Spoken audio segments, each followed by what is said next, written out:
मैं और मेरा छोटा भाई। ये बात है उस वक्त की जब मैं क्लास 7 और वो क्लास 4th में कर रहा था पढ़ाई। वैसे तो वो छोटा और मैं बड़ा था, पर शरारत के मामले में ना वो मुझसे भी कई हाथ आगे था। जिद करने पर अक्सर चीजें मिल जाया करती थी, पर अगर फरमाइश में उसने हामी भर दी तो वो चीज मिलना और भी आसान हो जाया करती थी। अच्छा, बचपन की कुछ यादें, कुछ बातें हमारे दिलों में हमेशा बरकरार रहती है। जैसे मेरे खिलौने पर उसका पूरा हक जताना, स्कूल में घर की याद आने पर रोते हुए मेरे पास आ जाना, मेरे मार देने पर रोते हुए मम्मी से मेरी शिकायत करने जाना और मेरा उसको अच्छा लो तुम 2 बार बैटिंग कर लो या फिर तुम मुझे भी मार लो, इन सब चीजों से उसको मनाना। पर एक बात ऐसी भी है जिसको मैं कभी भूल नहीं सकता। गर्मी की छुट्टी का वो आखिरी दिन, हम दोनों के लिए लगभग हर एक चीज आ चुकी थी, चाहे वो स्कूल ड्रेस हो या फिर पेंसिल बॉक्स और टिफिन। वो शाम का वक्त था जब अमन ने मुझसे बोला, भैया चलिए चलते खेलने क्रिकेट, पापा जो नई बॉल लाए ना आज मैं उससे गिराऊंगा आपका विकेट।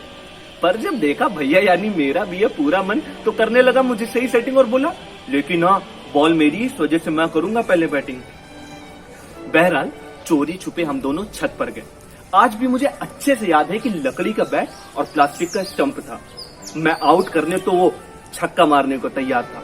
मैं फास्ट बॉलर की तरह दौड़ते हुए आया, बॉल फेंका और वो आउट। पर हमेशा की तरह आज भी वो बोला, नहीं नहीं फर्स्ट बॉल ट्राई बॉल होती है और आपने इतनी फास्ट बॉलिंग कराया, इस वजह से नॉट आउट नॉट आउट। गुस्सा तो आया, पर उसका कहना सही था, क्योंकि फर्स्ट बॉल ट्राई बॉल होती है ये दस्तूर हमारे यूपी में बहुत पहले से चल रहा था। दूसरी बॉल पर उसने पूरी ताकत से बैट को घुमाया और पूरी रफ्तार से बॉल को बाउंड्री की तरफ भगाया। वो रन लेने को दौड़ा, मैं बॉल के पीछे भागा। वो दूसरा रन लेने के लिए दौड़ रहा था और मैं बस बॉल को स्टंप पर मारने ही वाला था कि दौड़ते दौड़ते पतंग का मंचा उसकी गर्दन में फंसा और उसकी गर्दन को रेतता हुआ चला गया। मैं तेजी से उसकी तरफ भागा और देखा फव्वारे की तरह उसकी गर्दन से खून बह रहा है।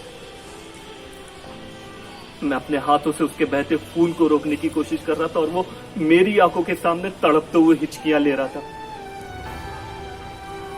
मैं डरा, सहमा, रोता हुआ पापा के पास भागा और बोला, पापा पापा अमन की गर्दन से खून बह रहा है। छोटी मोटी चोट तो खेल में अक्सर लग जाया करती, पर जब पापा ने मेरे हाथ को खून से सना देखा तो पापा समझ गए कि हादसा कुछ बड़ा हुआ है। पापा सब कुछ छोड़ के छत पर भागे और देखा अमन छत पर बेहोश पड़ा हुआ है। पापा ने उसको जल्दी से गोद में उठाया और जो बगल में डॉक्टर अंकल रहते उनके पास तेजी से ले जाने लगे। अच्छा, हम लोगों को लगा कि शायद ज्यादा खून बह जाने की वजह से अमन बेहोश हो गया, पर जब डॉक्टर अंकल के पास पहुंचे तो पता चला कि ही इज नो मोर। गर्दन की नस कड़ियाने की वजह से उसकी मौत हो चुकी है। आज भी कभी अगर मुझे हिचकी आती है तो उसकी खून से लथपथ गर्दन मेरी आंखों के सामने आ जाती है। चाइना मंजा की एक खासियत होती है कि वो जल्दी टूटता नहीं। आप सभी से एक रिक्वेस्ट है, गुजारिश है कि चाइना मंजा बैन है, उसको बैन ही रहने दीजिए।